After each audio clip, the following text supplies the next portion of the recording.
My channel Bapan blog. মই আহিছোঁ এখন গাঁৱত, নাৰুৱা বুলি কয়। সেয়া নাৰুৱা গাঁওখন গৈ আছোঁ, মানে আপোনাৰ মাছৰুম কেনেকৈ খেতি কৰে সেইটো আপোনালোকক দেখুৱাম। বলক আমি ভিডিঅ'টো আৰম্ভ কৰোঁ। মই এইবিলাক চাই থাকক, লাইক কৰক, কমেণ্ট কৰক, ছাবস্ক্ৰাইব কৰক। বলক।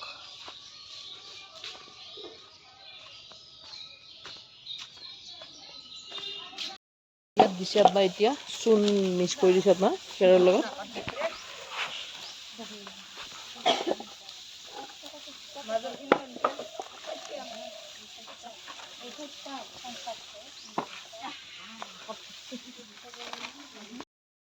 এইটো আপোনাৰ মাছৰুমৰ খেতিৰ কাৰণে আপোনাৰ চব কেনেকৈ মানে এটা কাম এনেকুৱা কৰিছে আপোনাৰ, মানে এনেই কষ্ট কৰিলে আপুনি ফল পাব। মেইন মানুহ হ'ল এই নীলাক্ষী শৰ্মা, মেইন মানুহ। বহুত কষ্ট কৰিছোঁ, ইমানকেইখন গাঁও ঘূৰিছোঁ, মানে ঘূৰি ঘূৰি এখানি আহিছোঁ আপোনাৰ। এইটো কি বস্তু আপোনাৰ?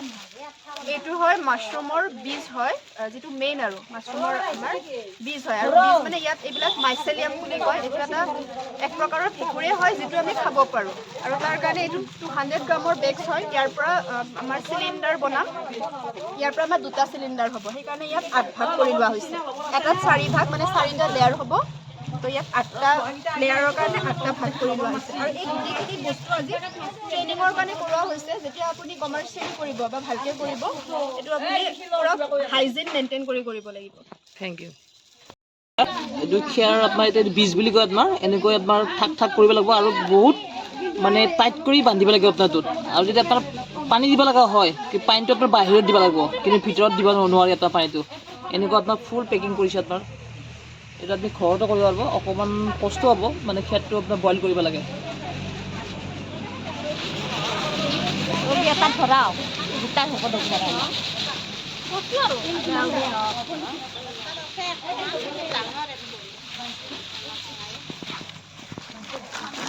এইটো বীজ বুলি কয় আপোনাৰ, এইটো বীজ। এইটো মানে খেৰৰ মাজে মানে দিব লাগিব আপোনাৰ, ঠাক ঠাক কৰি দিব লাগিব আপোনাৰ।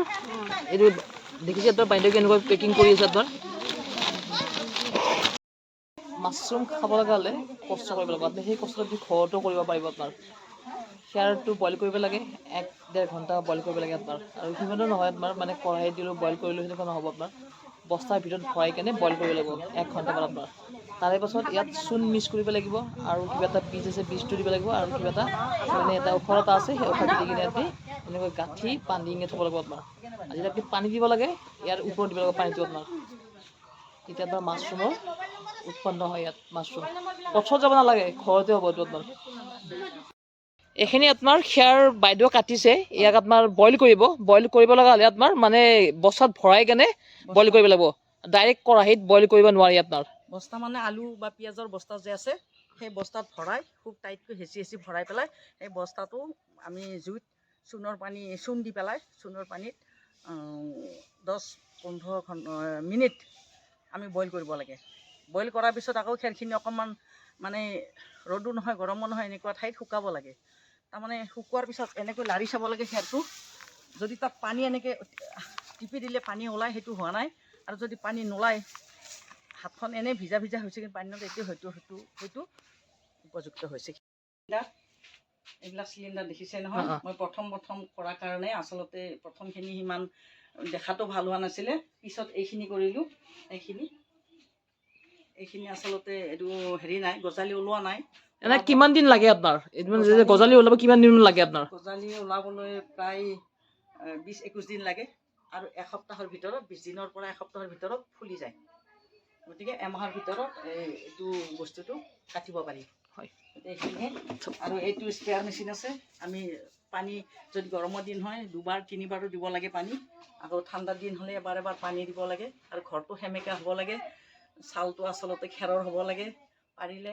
আৰু ৱালবিলাক যাতে ঠাইটো সেমেকা, আকৌ ৱালবিলাকত এই বস্তাৰ যে আমাৰ যে মৰা পাতৰ মানে যে আপুনি বস্তা ক'ব আছে, বিচাৰিছে মানে ঠাণ্ডা হ'ব লাগে, মানে ৰুমটো মানে ঠাণ্ডা হ'ব লাগে আপোনাৰ। তাৰমানে বেছি গৰমত এই জুন-জুলাই মাহত ক'ব খুজিছোঁ, এইটো আপোনাৰ মাছৰুম, এইটো মাছৰুম আপুনি এনেকৈ পেকিং কৰি একদম মানে ভাল পেকিং কৰিব লাগিব, মানে হাৱা বতাহ নাপায়।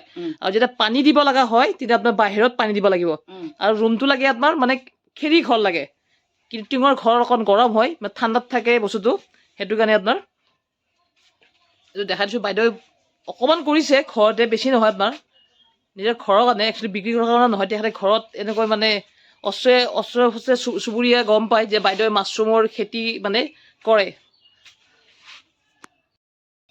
এইটো মাছৰুম এনেকৈ গজালি আহে আপোনাৰ।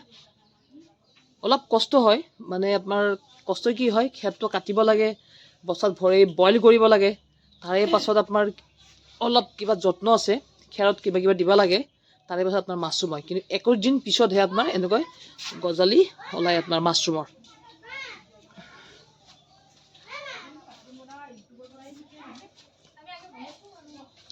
এইটো আপোনাৰ খেৰ, এইটো বস্তাত পেকিং কৰি থৈছে, বাইদেউ চাগে কালি বইল কৰিব।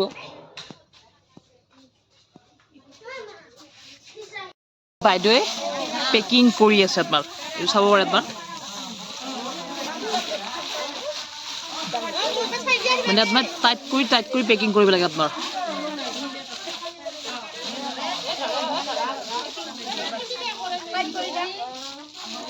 এইটো আপোনাৰ বীজ বুলি কয়, যোনটো আপুনি বগা দেখিছে সেইটো বীজ। তেনে খেৰৰ মাজে আপোনাৰ দিব লাগিব এনেকৈ, মানে ছাইডত দিব লাগে আপোনাৰ।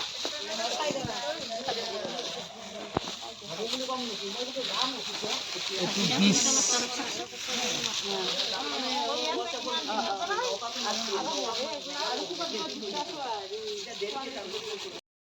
মাছৰুমৰ খেতিটো আপুনি কেনেকৈ শিকিলে? প্ৰথমতে মই বাপন ইউটিউব চেনেলক ধন্যবাদ জনাইছোঁ। আৰু আমি এই নাৰুৱা গাঁৱত আজি মাছৰুম বনোৱা শিকি আছোঁ। মই বহুত দিন আগৰ পৰা জানো, কিন্তু বৈজ্ঞানিক পদ্ধতিত মই জনা নাছিলোঁ। আজি কিন্তু মই আৰু 15 তাৰিখৰ পৰা ধুনীয়াকৈ বৈজ্ঞানিক পদ্ধতিটো মই মাছৰুম বনাবলৈ শিকিছোঁ। আমাৰ ইয়াত 4খন গাঁৱৰ মহিলা হৈ আছে, নিযুক্তি হৈ আছে। শুনিছোঁ যে মাছৰুমৰ বোলে 300 টকা কেজি হয়নে আপোনাৰ? আমাৰ ইয়াতে 200 টকাকৈ চলি আছে মাছৰুমৰ। আপোনাৰ মানে মই শুনিছোঁ আপোনাৰ প্ৰত্যেক ঘৰে মাছৰুমে পায় আপোনাৰ, হয়নে? প্ৰত্যেক ঘৰতে নাপায়, যিটো আমাৰ গোটৰ পৰা ট্ৰেইনিং লৈছে সিসকলে বনাই, তেওঁলোকৰ ঘৰত গ'লে আৰু মাছৰুমটো পায়। আপোনাক মাছৰুম উৎপন্ন কোনে শিকাইছে? মই প্ৰথম আগতে বৈজ্ঞানিক পদ্ধতিত বিনিতা তালুকদাৰে শিকাইছিল। পিছত কেইদিনমান তাত ঘৰত বনালোঁ। তাৰপিছত আকৌ বাইদেউ মাতিলে, কিৰদা তালুকদাৰে বাইদেউ মাতিলে।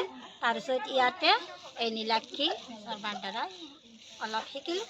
আজি আৰু বনালোৱে, আৰু শিকি ভালকৈ ল'লোঁ।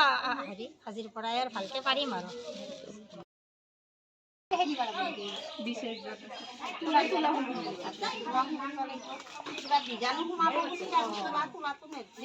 মানে তুলাটো যদি আপুনি নিদিয়ে, তাতে বেলেগ ভেঁকুৰ লাগি যাব পাৰে। ভেঁকুৰ মানে অকল আমি মাছৰুমটোৱে খাওঁ, বেলেগ ভেঁকুৰ, বেলেগ বেক্টেৰিয়া, বেলেগ বেমাৰ আক্ৰমণ কৰিব পাৰে, পোক সোমাব পাৰে, পৰুৱা সোমাব পাৰে, হয়নে? সেইকাৰণে আমি কি কৰোঁ, এইটো তুলাটো দেখিছেনে? এইটো নন চিন্থেটিক কটন বুলি কয়। এইটো আমি যিটো মেডিকেলত ব্যৱহাৰ কৰোঁ, এইটো এনেকুৱা নহয় যে একদম ভিজি যোৱাকে, মানে স্প্ৰে কৰা আৰু এটা তুলাটো ধুনীয়াকে গোল কৰি সোমাই যাব, যাতে বেলেগ বীজাণু নালাগে আৰু পোক পতংগ আক্ৰমণ কৰিব নোৱাৰে।